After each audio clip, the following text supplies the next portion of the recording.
continue walking, the smoke from Sodom has faded behind me. But the memories having God's judgment was terrifying. Yet his mercy toward Abraham and Lot was just as powerful. My journey leads south to Gerar. Rolling fields stretch across the land as shepherds guide flocks and merchants cross dusty roads. It looks peaceful, but another test of faith is waiting.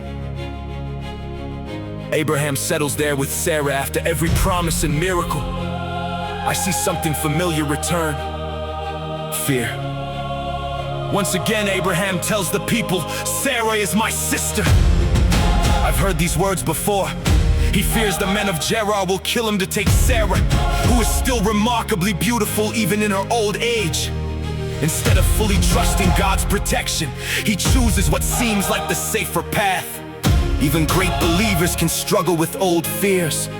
Word of Sarah reaches King Abimelech, who has her brought into his palace. I watch the gates close behind her, while Abraham remains outside. For a moment, the covenant itself seems threatened. But while fear creates impossible situations, God is already working. Night falls, torches flicker across the palace walls. Everyone sleeps, except heaven. God appears to Abimelech in a dream. "You are as good as dead because the woman you have taken is another man's wife." The king answers honestly, "Lord, will you destroy an innocent nation?" Abraham said she was his sister, and she confirmed it. I acted with a clear conscience. God replies with justice and mercy. "I know your integrity. That is why I kept you from sinning against me. I prevented you from touching her. Return the man's wife, for he is a prophet. He will pray for you, and you shall live." Those words stopped me. God prevented the sin before it ever happened. His promise was never in danger. Morning comes and Abimelech immediately gathers his officials, telling them everything. Fear spreads through the kingdom. They realize they merely oppose the God of Abraham. The king summons Abraham. "What have you done to us? How have I wronged you that you brought this guilt upon my kingdom?" Abraham explains he believed there was no fear of God there and thought they would kill him for Sarah. He also reveals she truly is his half-sister, sharing the same father but not the same mother.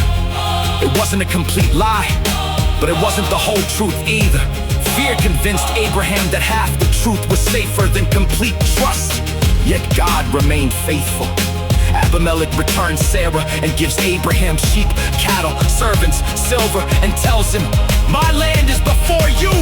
Live wherever you choose."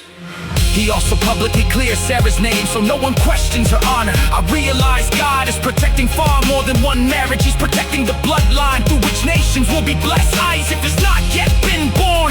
Nothing will stop God's promise. Abraham then praises God, instructed immediately. Abimelech's household is healed. The Lord had closed every womb because of Sarah. But now fertility is restored. Mercy triumphs again. As I continue walking, I think about my own life. How often has fear spoken louder than faith? How many times have I tried protecting myself when God was already protecting me? Genesis 20 reminds me that God's promises are stronger than human weakness. Abraham stumbled, but God stayed faithful.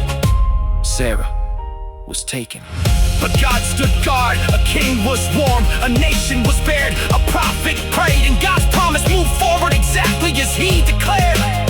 As the sun sets over Gerar, anticipation fills the air. After decades of waiting, the promised son is almost here. I tighten my sandals and continue down the road. Tomorrow, the laughter of Isaac will finally echo through Abraham's camp. The journey continues.